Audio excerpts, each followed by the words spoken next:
जामखेड शहरात मोकाट व फिरास्त्या जनावरांचा उपद्रव वाढला असून ती जनावरे आता जामखेड शहरातून जाणाऱ्या राष्ट्रीय महामार्गावर ठाण मांडून बसत आहेत। यामुळे येणाऱ्या जाणाऱ्या वाहनांचा अपघात होण्याची शक्यता तर आहेच, पण त्यामुळे सदर जनावरांच्या जीवालाही धोका होऊ शकतो।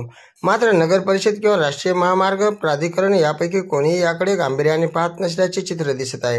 ही जनावरे दिवसभर रस्त्यावर बसलेली असतात, तर शहरातीलही नागरी वस्त्यांमध्ये रस्त्यावर बसलेल्या जनावरांमुळे अपघात तर होऊच शकतात, पण वयोवृद्ध नागरिक, महिला व लहान मुलांनाही रस्त्यावरून ये-जा करण्यात अडचणी येत आहेत। बाजार तळावर भाजी विक्रेते व ग्राहकांना याचा मोठा त्रास सहन करावा लागत आहे। या मोकाट जनावरांचा बंदोबस्त करावा अशी मागणी जामखेडकर करत आहेत।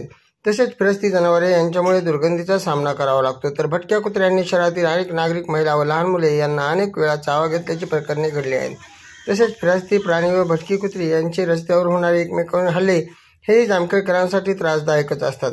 एकंदर या प्रकरणाकडे नगर परिषद प्रशासनाने कमालीचे दुर्लक्ष केल्याचे दिसत आहे। जर यात सुधारणा झाली नाही तर नागरिक आंदोलनाचा पवित्रा घेऊ शकतात।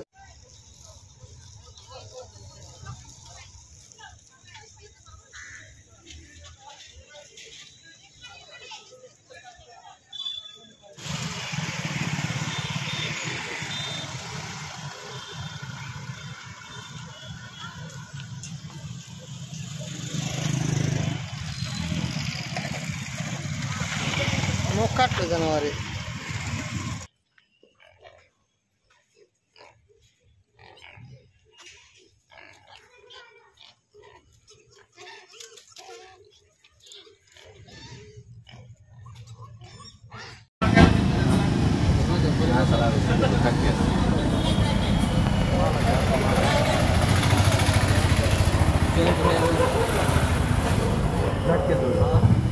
Gracias.